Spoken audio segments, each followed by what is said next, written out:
Let's use the style board that we created on a new Pinterest pin.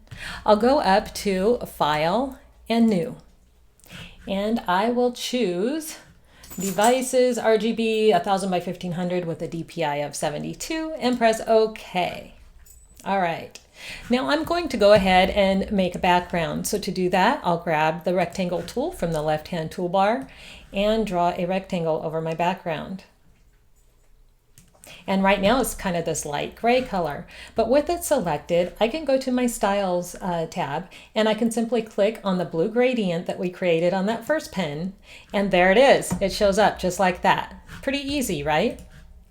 Okay, now I'm going to go ahead and draw another rectangle across the bottom here so I can show you that shadow style we created. And I will go ahead and add in these pins that we've created today. And I want to make them a smaller size.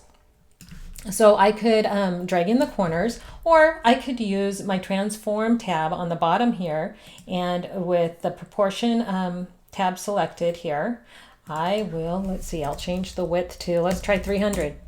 I think that's perfect, and see how that changed the height proportionately because I have that toggled on there. Okay, so I'll move that into place, and then I'll bring the next one in and I'll make it the same size.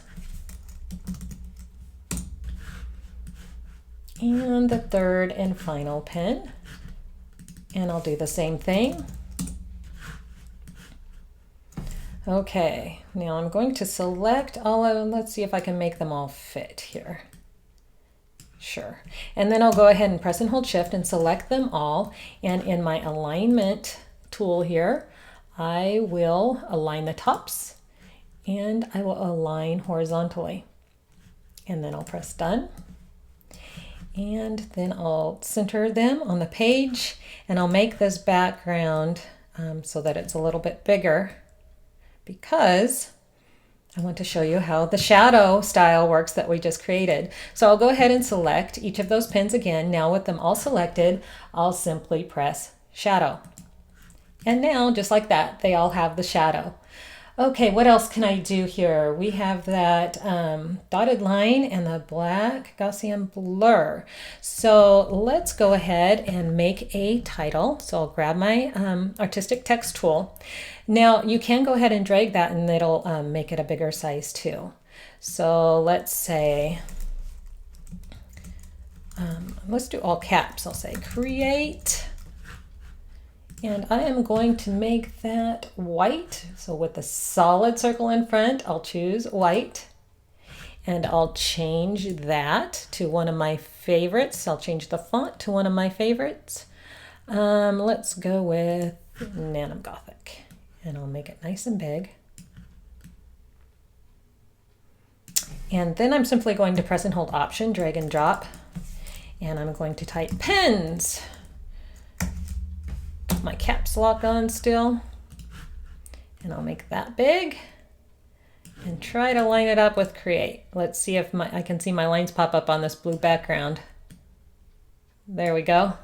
Okay, and if I press and hold Shift, it should move it up and down without letting it go left and right.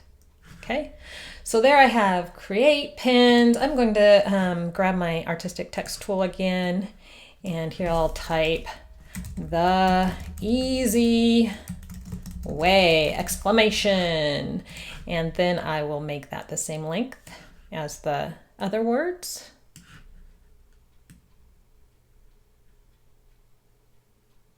All right, now I'm going to select all of my words and make sure that they're centered on my pen. There we go. Okay, now let's have a little bit of fun here. Let's say I wanted to take the word pins and I wanted to make it dotted. I can select the word pins and click my dots. Now, of course, it's blue on blue, so I can't really see that. So I can change the color. Let's change it. Oh, check that out. Okay, and then I can also go to stroke and I can change the size of those dots. So see what I did there though? That kind of gives it a cool look. I changed the inside to yellow, but what if I changed the outside to yellow whoops, change the outside to yellow, and then change the inside and clear the inside color so that it's just dots, and then move to stroke. Yeah, kind of cool, right? So there is just so much that you can do with this. Now let's go ahead and draw a rectangle behind that word, and we'll keep it white. And I am going to, in the layers panel, I will, with that selected, change the opacity to, let's say, 50%. Okay, and then in the layers panel, I'll move that back behind the word pens. And then I'll go back to my styles tab, and I want to give that Gaussian blur. So I'll click it. Whoops, it wasn't selected. I gotta select it and then click Gaussian blur. Okay, I changed it to black, right? But I can easily go to swatches and change that Gaussian blur to white. All right, so you guys can see that there's so much you can do with Affinity Designer, and you can really hone in and make pins exactly the way that you would like them to be.